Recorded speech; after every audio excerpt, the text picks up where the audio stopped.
പ്രിയ സ്നേഹിതരെ, വിവിധ തരത്തിലുള്ള ഉപകരണങ്ങൾ കണ്ടുപിടിക്കപ്പെട്ട കാലഘട്ടമായിരുന്നു കഴിഞ്ഞ 100-150 പരം വർഷങ്ങൾക്കിടയിൽ. കാരണം ഈ ഉപകരണങ്ങൾ ഓരോന്നും കണ്ടുപിടിക്കപ്പെട്ടപ്പോൾ മനുഷ്യരുടെ ദൈനംദിന ജീവിതത്തിൻ്റെ പ്രവൃത്തികളുടെ നിലവാരം മെച്ചപ്പെടുത്താനും ചെയ്യുന്ന ജോലികൾ വേഗത്തിൽ ചെയ്യുവാനും ചെയ്യുന്ന പ്രവർത്തനങ്ങളുടെ ജോലിഭാരം കുറഞ്ഞിരിക്കാനൊക്കെ ഇടയായിട്ടുണ്ട്. വിശേഷാൽ കറണ്ട് കൊണ്ടും പെട്രോൾ കൊണ്ടും പ്രവർത്തിക്കുന്ന ഉപകരണങ്ങൾ, റേഡിയോ, ടെലിവിഷൻ, ടെലിഫോൺ, നമ്മുടെ വാഹനങ്ങൾ, സ്കൂട്ടർ, കാറ്, വീട്ടിൽ ഉപയോഗിക്കുന്ന ഗ്രൈൻഡർ, ഇങ്ങനെ വ്യത്യസ്ത ഉപകരണങ്ങൾ നമുക്ക് വളരെ ഉപകാരപ്രദമായി തീർന്നിട്ടുണ്ട്. റേഡിയോ 1895 മാർക്കോണി എന്ന് പറയുന്ന വ്യക്തി കണ്ടുപിടിച്ചെങ്കിൽ 30 പരം വർഷത്തിന് ശേഷം ടെലിവിഷൻ കണ്ടുപിടിച്ചു.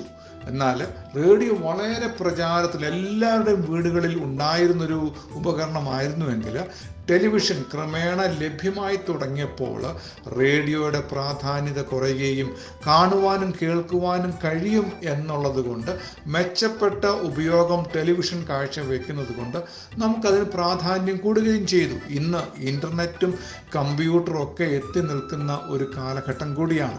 ഇതേപോലെ 1876 ടെലിഫോൺ കണ്ടുപിടിക്കപ്പെട്ടതിന് ഏതാണ്ട് 100 വർഷത്തിന് ശേഷം 1970കളിലാണ് മൊബൈൽ ഫോൺ ലഭ്യമായി തുടങ്ങിയത്. അപ്പോൾ നമുക്ക് കാണാം, മൊബൈൽ ഫോൺ വരുന്നതിന് മുൻപ് വീടുകളിൽ ടെലിഫോൺ സെറ്റുകൾ വെച്ച് മറ്റുള്ളവരെ വിളിക്കുവാൻ വേണ്ടി ഉപയോഗിച്ചിരുന്നുവെങ്കിൽ ഇന്ന് നമ്മുടെ മിക്കവരുടെയും കയ്യിൽ പോക്കറ്റിലിട്ട് നടക്കുവാനും യാത്ര ചെയ്യുമ്പോൾ കൊണ്ട് നടക്കുവാനും കഴിയുന്ന ഒരു ഉപകരണമായി മാറിയിരിക്കുന്നു മൊബൈൽ ഫോൺ. ഇന്ന് മൊബൈൽ ഫോൺ ഇല്ലാതെ നമുക്ക് ആർക്കും ഒന്ന് പുറത്തേക്ക് പോകാൻ പോലും താല്പര്യം തോന്നുന്നു. അത്രമാത്രം നമ്മുടെ ജീവിതത്തിൻ്റെ ഒരു ഭാഗമായി തീർന്നു മൊബൈൽ ഫോൺ സെറ്റുകൾ.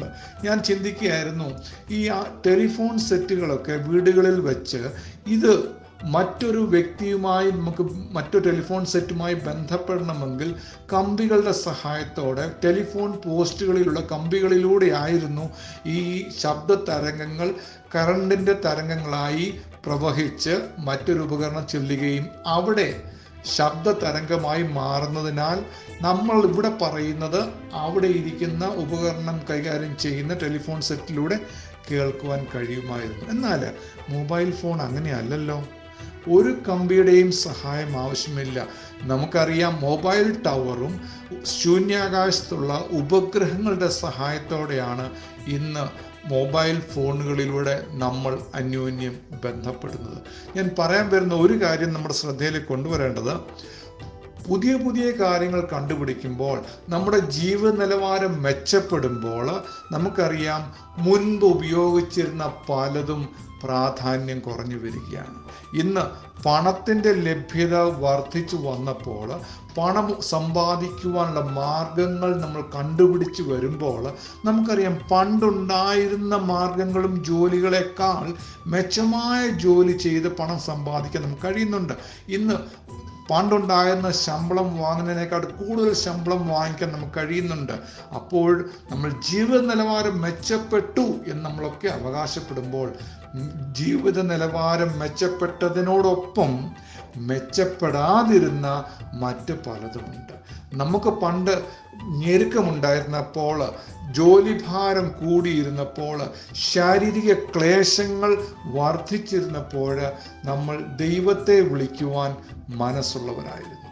നമ്മുടെ ഭാരങ്ങൾ ഇറക്കി വയ്ക്കുവാൻ നാം ദൈവത്തോട് പ്രാർത്ഥിക്കുകയും ദൈവത്തോട് അപേക്ഷിക്കുകയും ദൈവത്തിൽ വിശ്വസിക്കുകയൊക്കെയും ചെയ്യുന്ന ഒരു രീതി, ഒരു സ്വഭാവം നമുക്കുണ്ടായിരുന്നു. എന്നാൽ ജീവിത നിലവാരം മെച്ചപ്പെട്ടപ്പോൾ ദൈവത്തെ അന്വേഷിക്കുന്ന ഒരു പ്രവണത കുറഞ്ഞു വരികയാണ്. ഇന്ന് ദൈവമില്ലേലും മറ്റ് പലതുമുണ്ട് നമ്മുടെ ജീവിത നിലവാരം മെച്ചപ്പെടുത്തി നിർത്തുവാൻ എന്ന് കരുതുന്ന അനേകരുണ്ട്. അതുകൊണ്ട് തന്നെ ജോലിയൊക്കെ കഴിഞ്ഞ് സമയം കിട്ടിയാൽ ദൈവത്തോട് സംസാരിക്കാം, വേദപുസ്തകം വായിക്കാം, പ്രാർത്ഥനയുണ്ടെങ്കിൽ അതിന് പോകാം, സംബന്ധിക്കാം എന്നൊക്കെ ചിന്തിക്കുന്ന ഒരു ചിന്താഗതിയിലേക്ക് നമ്മൾ നീങ്ങിക്കൊണ്ടിരിക്കുക. ചിലരൊക്കെ പറയുന്നത് ദൈവം വേണ്ട, ദൈവം ഇല്ലേലും കുഴപ്പമില്ല, ദൈവത്തിൻ്റെ ആവശ്യകതയില്ല എന്നൊക്കെ ചിന്തിക്കും. പിന്നെ ചിലരൊക്കെ ദൈവത്തെ വേണം എന്ന് ചിന്തിക്കുന്നത് രോഗം വരുമ്പോൾ, പണനഷ്ടം വരുമ്പോൾ, അപകടം വരുമ്പോൾ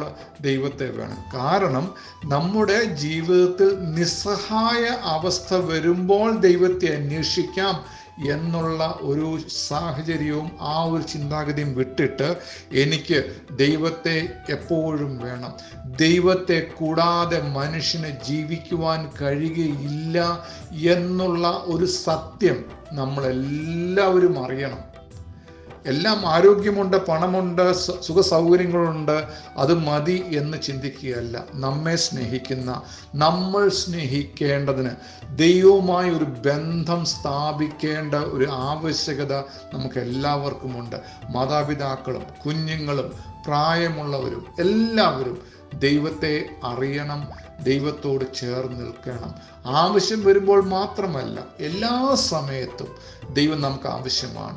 എല്ലാ കാലത്തും ഞാൻ ദൈവത്തെ സ്തുതിക്കും, എല്ലാ കാലത്തും ഞാൻ ദൈവത്തോട് ചേർന്നിരിക്കും എന്നൊരു തീരുമാനം നമുക്കുണ്ടാകട്ടെ.